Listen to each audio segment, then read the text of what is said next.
So hello everyone, welcome back to my channel. तो आप लोग का इस चैनल में बहुत बहुत स्वागत है।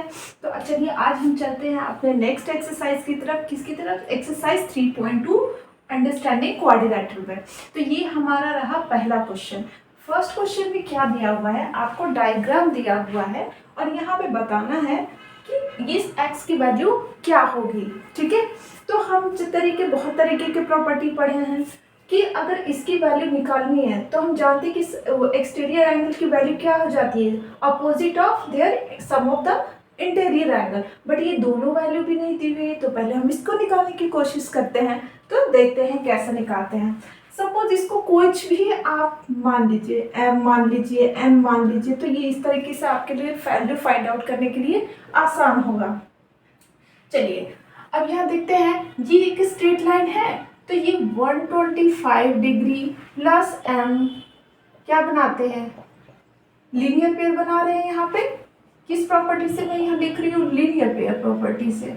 ठीक है, यहाँ आपको ब्रैकेट में जरूर आपको रीजन मेंशन करना है कि किस प्रॉपर्टी से आप क्या वैल्यू दे रहे हो।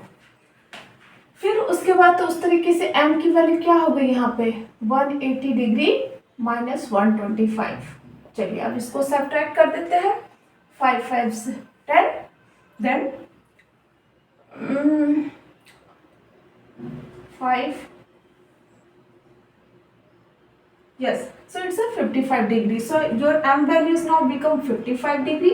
Now come to the next one. It will be also 55 because 125 plus n degree. This time n degree it will be 180. तो same value you will get it. n degree क्या हो गया? 180 degree minus 125। ठीक है, तो इसकी value क्या हो गई? 55 डिग्री। अब आपको ये प्रॉपर्टी, या तो आप ऐसा कर सकते हो कि इसकी वैल्यू निकाल दो एंगल सम की प्रॉपर्टी ट्रायंगल की, उसके बाद इसको लीनियर पेयर से 180 से माइनस कर दो ये वैल्यू, और नहीं तो इसकी एक वैल्यू रहती है exterior angle equal to sum of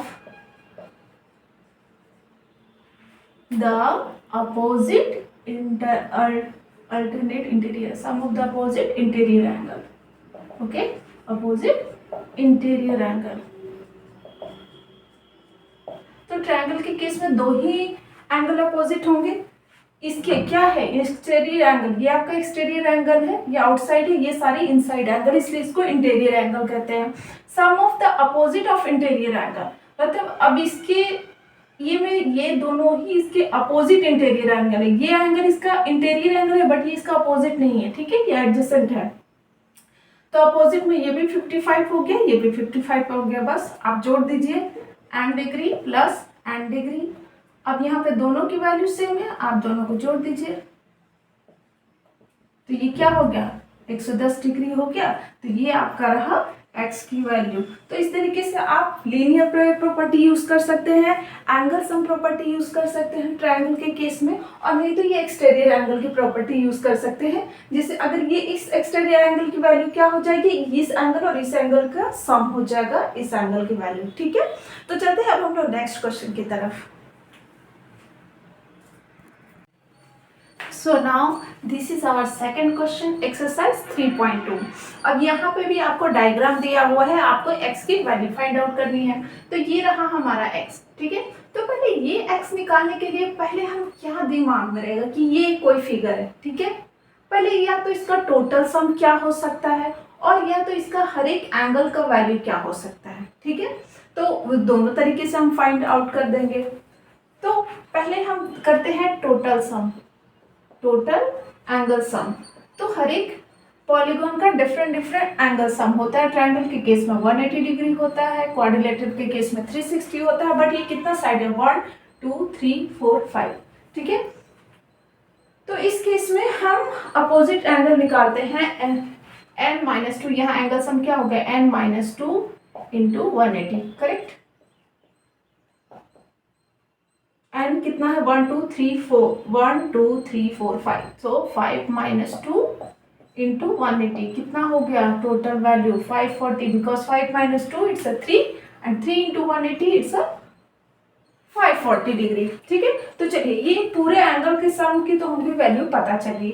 अब यहाँ पे कोई भी एंगल से आप डिनोट कर दो 1 2 3 4 एंड 5।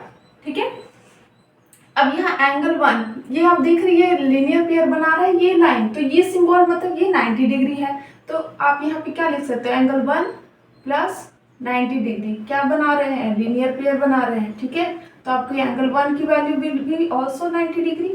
ठीक है, अब एंगल 2 की आप वैल्यू कैसे निकालोगे, एंगल 2 प्लस एंगल 70 ये क्या बना रहे हैं, लीनियर पेयर।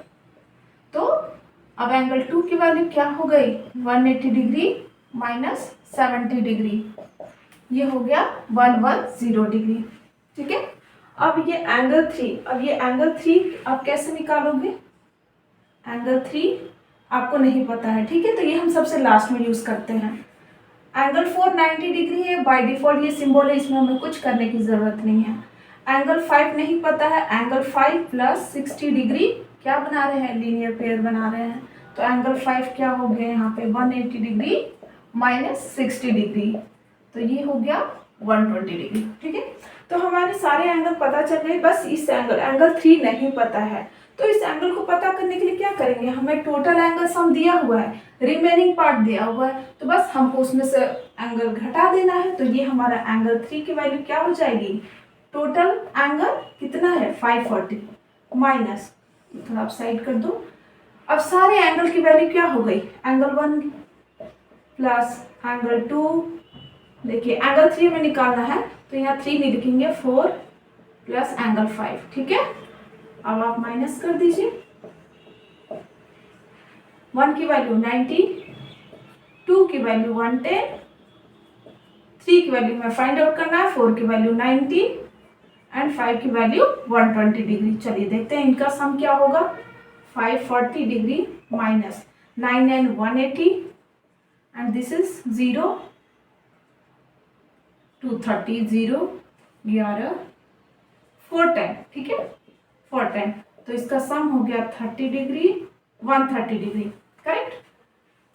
तो अब देखिए हम ये एंगल 3 क्यों निकाल रहे हैं, क्योंकि कहीं ना कहीं हमें ये लीनियर पेयर बना रहे हैं ना, angle 3 plus angle x equal to 180 degree. But उसमें केस में क्या था, इस केस में हर एक में कोई एक वैल्यू दी हुई है, एक वैल्यू नहीं दी हुई है, तो वो हम निकाल पा रहे हैं। बट यहाँ पे क्या है, x की वैल्यू भी नहीं दी हुई है और इस वैल्यू को भी कोई दिया नहीं हुआ है, तो इसलिए पहले हम एंगल 3 की वैल्यू निकालेंगे। अब एंगल 3 बन गया हमारा लीनियर पेयर किसके साथ, x के साथ। अब ये लीनियर पेयर बना रहे हैं, एंगल 3 की वैल्यू क्या है 130, अब 130 प्लस x कर दीजिए, ये 180 हुआ, बस। अब x की वैल्यू निकाल दीजिए, 180 डिग्री माइनस 130 डिग्री कितना आ गया 50 डिग्री।